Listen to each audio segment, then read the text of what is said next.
नमस्कार। आज बात करते हैं कि टैक्स का कानून हमारी आपकी आमदनी को मतलब इनकम को कैसे देखता है, उसे कैसे अलग अलग हिस्सों में बांटता है। तो चलिए एक बड़े सवाल से शुरू करते हैं। सोचिए, एक देश में लोग और कंपनियां अनगिनत तरीकों से पैसा कमाती हैं, सैलरी से, बिजनेस से, इन्वेस्टमेंट से। तो फिर कोई टैक्स सिस्टम इस पूरे हिसाब किताब को संभालता कैसे है? अच्छा, तो इस बड़ी उलझन को सुलझाने के लिए इनकम टैक्स बिल 2025 एक बहुत ही सरल सिस्टम का इस्तेमाल करता है। इसे एक बहुत बड़ी फाइलिंग कैबिनेट की तरह समझ सकते हैं, जिसमें 5 खास दराजे हैं। तो आज हम क्या-क्या देखने वाले हैं? सबसे पहले ये समझेंगे कि इनकम को इस तरह अलग-अलग बांटा ही क्यों जाता है, और फिर एक-एक करके उन पांचों दराजों को खोलेंगे: salary, house property, business profits, capital gains और आखिर में वो दराज जिसमें बाकी सब कुछ आ जाता है। तो ठीक है, कोई भी दराज खोलने से पहले चलिए पहले इस पूरे सिस्टम की बनावट को ही समझ लेते हैं। देखिए, पूरा का पूरा सिस्टम सिर्फ 5 मेन कैटेगरीज पर टिका है। टैक्स बिल में इन्हें हेड्स ऑफ इनकम कहा जाता है। मतलब कोई भी पैसा कहीं से भी आए, उसे पहले इन 5 में से किसी एक खाने में रखना ही होगा।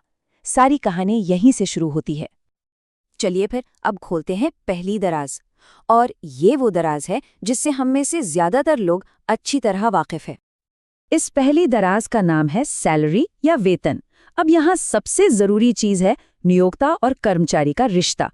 मतलब अगर कोई किसी के लिए नौकरी करता है और बदले में उसे तनख्वाह मिलती है, तो वो इनकम सीधी इसी दराज में जाती है। लेकिन इंटरेस्टिंग बात यह है कि सैलरी का मतलब सिर्फ महीने की बेसिक पे नहीं है। कानून के हिसाब से इसका दायरा बहुत बड़ा है। इसमें आपकी बेसिक सैलरी तो है ही, साथ ही दूसरे फायदे और भत्ते भी हैं।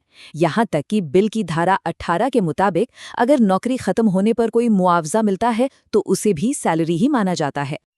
चलिए अब सैलरी वाली दराज से आगे बढ़ते हैं। अगली दराज उस इनकम के लिए है जो नौकरी से नहीं बल्कि किसी की प्रॉपर्टी से आती है। इस कैटेगरी का नाम है इनकम फ्रॉम हाउस प्रॉपर्टी। इसमें बिल्डिंग या उससे जुड़ी जमीन के मालिक होने से जो भी कमाई होती है वो आती है। लेकिन यहाँ एक बहुत जरूरी शर्त है। तो देखिए, शर्त ये है कि अगर किसी के पास कोई घर या ऑफिस है और उसे किराए पर दिया गया है, तो उसका किराया इसी दराज में आएगा। पर अगर उसी प्रॉपर्टी का इस्तेमाल वो अपने खुद के बिजनेस के लिए कर रहा है, तो फिर उससे होने वाला प्रॉफिट इस दराज में नहीं बल्कि कहीं और जाएगा। और वो कहीं और ही हमारी तीसरी दराज है, यानी बिजनेस और प्रोफेशन से होने वाले मुनाफे। ये वो दराज है जो उद्यमियों, फ्रीलांसरों, डॉक्टरों, वकीलों और हर तरह की कंपनियों के लिए है। मतलब जो भी अपना काम या व्यापार कर रहा है, उसकी कमाई यहाँ आती है। और इस दराज में कुछ हैरान करने वाली चीजें भी शामिल हैं। बिल की धारा 26 के मुताबिक इसमें सिर्फ बिजनेस का सामान्य मुनाफा ही नहीं आता, बल्कि लॉटरी, क्रॉसवर्ड पजल, घुड़दौड़ या ताश के खेल में जीती हुई रकम भी इसी दराज में रखी जाती है ना दिलचस्प? ठीक है, अब आते हैं चौथी दराज पर, जो थोड़ी सी अलग और ज्यादा जटिल है। ये उस मुनाफे के बारे में है जो किसी के पास रखी कीमती चीजों को बेचने से होता है।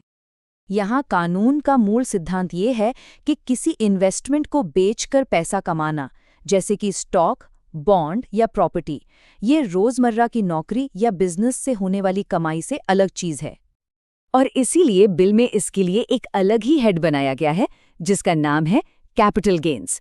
इसमें साफ कहा गया है कि किसी भी कैपिटल एसेट के ट्रांसफर से होने वाला कोई भी मुनाफा इसी हेड के तहत टैक्सेबल होगा। तो कैपिटल एसेट का ट्रांसफर क्या है? आसान भाषा में इसका मतलब है किसी संपत्ति को बेचना। ये संपत्ति स्टॉक हो सकती है, बॉन्ड्स हो सकते हैं, जमीन या मकान हो सकता है, यानी कोई भी ऐसी कीमती चीज जिसे बेचने पर मुनाफा हो। अब सवाल ये उठता है कि अगर कोई इनकम ऐसी हो जो पहली 4 दराजों में से किसी में भी फिट ना हो, तो उसका क्या होगा? अच्छा, उसके लिए टैक्स कानून में एक आखिरी 5वीं दराज है। इससे आप हमारी फाइलिंग कैबिनेट की बाकी सब कुछ वाली दराज कह सकते हैं। इसका नाम है इनकम फ्रॉम अदर सोर्सेज। जो कमाई कहीं और नहीं जाती, वो यहाँ आ जाती है। तो इसमें क्या क्या आता है? जैसे कि बैंक के सेविंग्स अकाउंट से मिला ब्याज, किसी कंपनी के शेयरों पर मिला डिविडेंड, या फिर अगर किसी ने अपनी मशीन, प्लांट या फर्नीचर किराए पर दिया है तो उससे होने वाली कमाई। यहाँ तक कि फैमिली पेंशन भी इसी कैटेगरी में आती है। तो अब सबसे बड़ा सवाल, ये सारा हिसाब किताब, ये अलग-अलग दराजें, ये ज़रूरी क्यों हैं?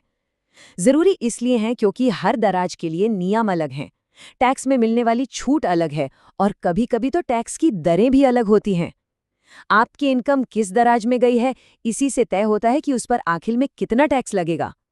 ये 5 दराजों वाला सिस्टम एक पारंपरिक अर्थव्यवस्था को ध्यान में रखकर बनाया गया था। लेकिन आज के दौर में, जहां गिग इकोनॉमी से लेकर डिजिटल एसेट्स तक कमाई के नए-नए तरीके सामने आ रहे हैं, ये हमें एक बड़े सवाल पर छोड़ जाता है। क्या भविष्य में सरकार की इस फाइलिंग कैबिनेट में कुछ नई दराजें जोड़ने की जरूरत पड़ेगी?